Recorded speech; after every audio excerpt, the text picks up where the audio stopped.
M Kamal അവിടെ നിന്ന് വിവരങ്ങളുമായി തുടരുന്നുണ്ട്. കമൽ, ഈ പറഞ്ഞതുപോലെ ഈ ഒരു വാർത്താ ദിനം എന്ന് പറയുന്നത് തന്നെ വയനാട്ടിൽ നിന്ന് തുടങ്ങി ഇപ്പോഴും നമ്മൾ അവിടെ തന്നെ നിൽക്കുകയാണ്. അവിടെയുള്ള സംഭവ വികാസങ്ങൾ ഇങ്ങനെ സസൂക്ഷ്മം വീക്ഷിച്ചുകൊണ്ടിരിക്കുകയാണ്. അതിൻ്റെ തത്സമയ ദൃശ്യങ്ങൾ ഏറ്റവും വേഗം അതിവേഗം പ്രേക്ഷകരിലേക്ക് നമ്മളിങ്ങനെ എത്തിച്ചുകൊണ്ടേ ഇരിക്കുകയാണ്.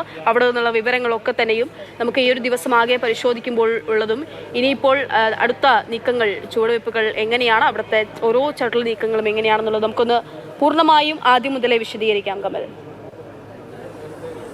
5:30ക്കാണ് ഈ കാട്ടാനെ ആദ്യ ഡോസ് മയക്കുവെടി വെക്കുന്നത്. അതിനുശേഷം ഒരു ഡോസ് കൂടി നൽകി. അതിനുശേഷം അല്പസമയം കഴിഞ്ഞപ്പോൾ ആന ഒരു 19 മീറ്ററോളം ദൂരേക്ക് മാറി.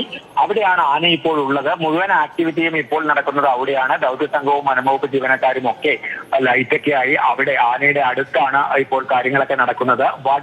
നേരത്തെ തന്നെ വടം സജ്ജീകരിച്ചതൊക്കെ നമ്മൾ കണ്ടതാണ്. ആനയെ ബന്ധിക്കാനുള്ള വടമൊക്കെ ഇപ്പോൾ അല്പസമയം മുമ്പ് അങ്ങോട്ട് കൊണ്ടുപോയി ഇട്ടുണ്ട്. ബാക്കി വടവും ഒക്കെ തയ്യാറാക്കിക്കൊണ്ടിരിക്കുകയാണ്. ആനയെ ബന്ധിക്കാനുള്ള നീക്കങ്ങളാണ് അവിടെ നടക്കുന്നത് എന്നാണ് ഞാൻ മനസ്സിലാക്കുന്നത്.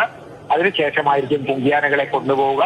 രണ്ട് ഭാഗത്തും പുങ്കിയാനകളെ നിർത്തി ആനയെ ഇങ്ങോട്ട് എത്തിക്കാനുള്ള നടപടികൾ അതിനുശേഷമാണ് ഉണ്ടാവുക. ആനയെ കൊണ്ടുപോകാനുള്ള എലിഫന്റ് ആംബുലൻസ് ഒക്കെ റെഡിയാണ്. എന്തായാലും വടവുമായി ജീവനക്കാർ അങ്ങോട്ട് പോയിട്ടുണ്ട്. അവിടെ നടക്കുന്ന ആക്ടിവിറ്റി കൃത്യമായി നമുക്ക് മനസ്സിലാക്കാൻ കഴിയുന്നില്ല. അത് ഏതാണ്ട് ഒരു 100-200 മീറ്റർ അകലെയാണ് ആനയുള്ളത്. അവിടെയാണ് നമ്മൾ നിൽക്കുന്നിടത്ത് നിന്ന് 200 മീറ്ററോളം അകലെയാണ് ഈ പ്രവർത്തനങ്ങൾ നടക്കുന്നത്. ഇപ്പോഴെന്തായാലും എല്ലാവരും അവിടെ കേന്ദ്രീകരിച്ചിരിക്കുകയാണ്. ആനയെ വടം കൊണ്ട് ബന്ധിച്ച ശേഷം വേണം വലിച്ച് കുമ്പിയാനകളൊക്കെ ഉപയോഗിച്ച് ഈ ഗ്രൗണ്ടിലേക്ക് എത്തിക്കാൻ. അതിനുള്ള ശ്രമങ്ങളാണ് നടക്കുന്നത്. ആന അതിനിടയ്ക്ക് അവിടെ ഈ വാഴത്തോപ്പിനിടയിലൂടെ പാതയുണ്ട്, ഒരു വഴി ഉണ്ട്. ആ വഴിയിൽ നിന്ന് ആന അരികിലെ രാവിലെയൊക്കെ ആന നിന്നിരുന്ന സ്ഥലത്തേക്ക് മാറിയിരുന്നു. ഈ മയക്കുവെടി കൊണ്ട്, രണ്ടാമത്തെ മയക്കുവെടിയും കൊണ്ട് കുറെ സമയം കഴിഞ്ഞപ്പോൾ ആന നീങ്ങി രാവിലെ ഉച്ചയ്ക്ക് അത് മയങ്ങുകയൊക്കെ ചെയ്ത ആ ഭാഗത്താണ് ആന ഉള്ളത് എന്നാണ് ഇപ്പോൾ നമുക്ക് മനസ്സിലാക്കുന്നത്. അവിടെ നിന്ന് ആനയെ ഒന്നുകൂടി ഈ വഴിയിലേക്ക് എത്തിക്കാൻ പടക്കം പൊട്ടിച്ചൊക്കെ ശബ്ദമുണ്ടാക്കുന്നുണ്ടായിരുന്നു.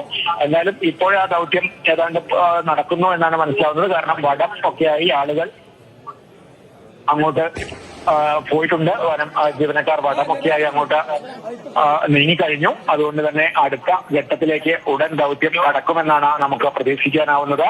എന്തായാലും രാവിലെ മുതൽ തുടങ്ങിയതാണ്. 5:30യോടെയാണ് ഈ കാട്ടാന നാട്ടിൽ ഇറങ്ങിയിരിക്കുന്നുവെന്ന വിവരം വരുന്നത്. അന്ന് ആ സമയം മുതൽ തുടങ്ങിയ ഒരു ശ്രമമാണ് ഇപ്പോൾ അന്തിമ ഘട്ടത്തിലേക്ക് എത്തുന്നത്. എന്തായാലും ആന നാട്ടിലെവിടെയും ഒരു നാശനഷ്ടം ഉണ്ടാക്കുകയോ ജനങ്ങൾക്ക് നേരെ എന്തെങ്കിലും രീതിയിലുള്ള അക്രമ സ്വഭാവം കാണിക്കുകയോ ചെയ്തില്ല. മയക്കുവെടിയേറ്റപ്പോൾ പോലും ഒന്ന് പിരിഞ്ഞ ശേഷം ശാന്തനായി നിൽക്കുകയായിരുന്നു. രണ്ടാമത്തെ മയക്കുവെടിയേറ്റ് അല്പസമയം കഴിഞ്ഞപ്പോഴാണ് കുറച്ചു ദൂരം നടന്ന അത് അങ്ങോട്ട് മാറി നിൽക്കുന്ന ഒരു സാഹചര്യം ഉണ്ടായത്. അവിടെ നിന്ന് ആനയെ ലോറിയിൽ എത്തിക്കാനുള്ള ശ്രമമാണ് ഇപ്പോഴും നടന്നുകൊണ്ടിരിക്കുന്നത്. അക്ഷയ.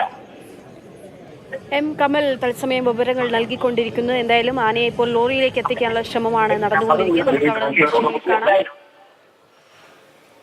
RRT, വനംവകുപ്പ്, ഒപ്പം തന്നെ വെറ്റിനറി ടീമൊക്കെ അവിടെയുണ്ട്. കർണാടക വനംവകുപ്പ് സംഘാംഗങ്ങളും അവിടെ എത്തിയിട്ടുണ്ട്. എന്തായാലും തണ്ണീർക്കൊമ്പൻ ഇപ്പോൾ ചെറിയ മയക്കത്തിലായിട്ടുണ്ട്. 2 തവണയാണ് മയക്കുവെടിയേറ്റത്. തണ്ണീർക്കൊമ്പൻ ചെറിയ മയക്കത്തിലായിട്ടുണ്ട്. പക്ഷെ ചെറിയ അനക്കങ്ങളൊക്കെ ആനയുടെ ഭാഗത്ത് നിന്നുണ്ടാകുന്നുണ്ട്. അവിടെ വെളിച്ചം സജ്ജീകരിച്ചു കഴിഞ്ഞാൽ നമുക്ക് അവിടെ നിന്ന് കൃത്യമായിട്ടുള്ള ദൃശ്യങ്ങൾ കാണാൻ സാധിക്കും. ഇപ്പോൾ അവിടെ ഇരുട്ടാണ്. അവിടെ അതുതന്നെയാണ് ഈ ദൗത്യത്തിനും നിലവിലിപ്പോൾ വെല്ലുവിളിയായി. ദൗത്യം കൂടുതൽ ശ്രമകരമാക്കുന്ന ഒരേ ഒരു കാര്യം അവിടെ വെളിച്ചമില്ല എന്നുള്ളതാണ്. വെളിച്ചം സജ്ജീകരിക്കാനുള്ള ശ്രമങ്ങൾ ആണ് നടന്നുകൊണ്ടേയിരിക്കുന്നത്. വഴി വെട്ടിക്കഴിഞ്ഞിട്ടുണ്ട്. വഴി സജ്ജമാണ്. കുങ്കിയാനകൾ സജ്ജമാണ്. ഈ ആനയെ അവിടെ നിന്നും ലോറിയിൽ കയറ്റുന്ന ആ ദൗത്യത്തിൽ നിർണായക പങ്കുവഹിക്കാൻ പോകുന്ന കുങ്കിയാനകൾ പൂർണ്ണമായും സജ്ജമാണ്. കോന്നി സുരേന്ദ്രനും സൂര്യയും വിക്രമും. ഇതിന് ശേഷം ഈ കുങ്കിയാനകളായതിനു ശേഷം നമ്മൾ കണ്ടിട്ടുള്ള എല്ലാ ദൗത്യങ്ങളിലും, അരിക്കൊമ്പൻ ദൗത്യം ഉൾപ്പെടെ PM2 ദൗത്യം ഉൾപ്പെടെയുള്ള എല്ലാ ദൗത്യങ്ങളിലും നിർണായകമായിട്ടുള്ള പങ്കുവഹിക്കുന്ന വിക്രം, കോന്നി സുരേന്ദ്രൻ, ഒപ്പം തന്നെ സൂര്യ, 3 കുങ്കിയാനകളും സജ്ജരായിട്ടുണ്ട്. അവർ രാവിലെ തന്നെ സ്ഥലത്തേക്ക് എത്തിച്ചിരുന്നു. അവരുടെ പാപ്പാന്മാരൊക്കെ അവിടെ ഉണ്ട്. അങ്ങനെ ആ ദൗത്യമൊക്കെയാണ് നമുക്കിനി കാണാൻ പോകേണ്ടത്. പക്ഷേ അത് പറഞ്ഞതുപോലെ വെളിച്ചമാണ് ഒരു പ്രശ്നമാകുന്നത്. ഒരു പക്ഷേ ഇന്ന് ഈ ദൗത്യം നടക്കുമോ എന്ന് തന്നെ നമ്മൾ ചിന്തിച്ചിരുന്നു. വൈകിട്ടോടെ 6 മണി കഴിഞ്ഞാൽ ഇരുട്ടാകും. അപ്പോൾ എങ്ങനെ മയക്കുവെടി വയ്ക്കുമെന്നുള്ളൊരു ആശങ്ക നമുക്കുള്ളൊക്കെ ഉണ്ടായിരുന്നു. പക്ഷേ ആത്മവിശ്വാസത്തോടെ തന്നെ ആ ദൗത്യ സംഘം അത് പൂർത്തിയാക്കി. പക്ഷേ ഇനി മുൻപിലുള്ളത് ഈ പറഞ്ഞതുപോലെ എങ്ങനെ ഇവിടെ നിന്ന് ഈ വെളിച്ചം അവിടെ സജ്ജീകരിക്കേണ്ടതുണ്ട്. ആ ശ്രമമാണ് നടന്നുകൊണ്ടിരിക്കുന്നത്. ഇന്ന് പുലർച്ചെ 5:30 മുതൽ ഒരു നാടിനെയാകെ വട്ടം കറക്കിക്കൊണ്ടിരുന്ന കാട്ടുകൊമ്പനാണ്. ആ കാട്ടുകൊമ്പനെയാണ് ഇപ്പോൾ പിടികൂടിയിരിക്കുന്നത്. ആന അല്പം മുന്നോട്ട് നീങ്ങുകയും ഒക്കെ ചെയ്യുന്നുണ്ട്. പക്ഷേ മയക്കത്തിൽ തന്നെയാണ് ആനയുള്ളത്. 2 തവണ മയക്കുവെടിയേറ്റിട്ടുണ്ട്. അതുകൊണ്ട് തന്നെ മയക്കത്തിലാണുള്ളത്. പക്ഷേ ചെറിയ ചലനങ്ങളൊക്കെ ആനയുടെ ഭാഗത്ത് നിന്നുണ്ടാകുന്നുണ്ട്. തീർത്തും ശാന്തനായി തന്നെയായിരുന്നു ഈ ദിവസമാകെ, ഈ പകൽ മുഴുവൻ നമ്മൾ കണ്ടിരുന്നത് തണ്ണീർക്കൊമ്പനെ.